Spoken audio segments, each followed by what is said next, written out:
Samantala, tinambangan ng sakyan ng isang barangay captain sa Bacoor, Cavite ngayong gabi. Hinihinalang may kaugnayan sa politika ang insidenteng ikinasugat ng di bababa sa 3. At live mula sa Bacoor, Cavite, saksi si Mav Gonzales.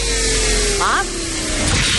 Igan, Vicky, kumpirmado ang may patay at hindi bababa sa 3 katao kabilang na ang isang barangay captain ang dito sa isang pananambang dito sa Bacoor, Cavite. Galing sa Barangay Hall ng Bolido sa Bacoor, Cavite ang grupo ni Barangay Captain Cathy Palabrica nang umano'y tambangan ang sinasakyan nilang Revo alas 8 ng gabi.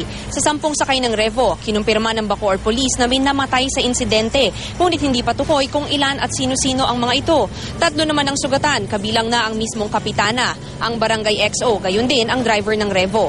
Maayos na raw ang kalagayan ng kapitana ngayon dito sa St. Dominic Medical Center. Isinugod naman ang iba pa sa St. Michael Hospital. Sa ngayon, wala pang detalyeng ibinibigay ang Bacoor Police kaugnay sa namaril sa grupo ng kapitana. Pero hinala ng isa sa mga kaalyado ng kapitana, away politika ang ugat ng umano'y pananambang. Ang kapitana kasi, asawa ni re-electionist Councilor Ray Palabrica. Kilala ring taga-suporta ni Bacoor Mayor Strike Revilla ang mag-asawang Palabrica.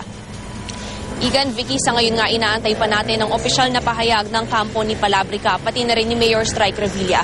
At live mula dito sa Bacoor, Cavite, ako si Mav Gonzales, ang inyong saksi.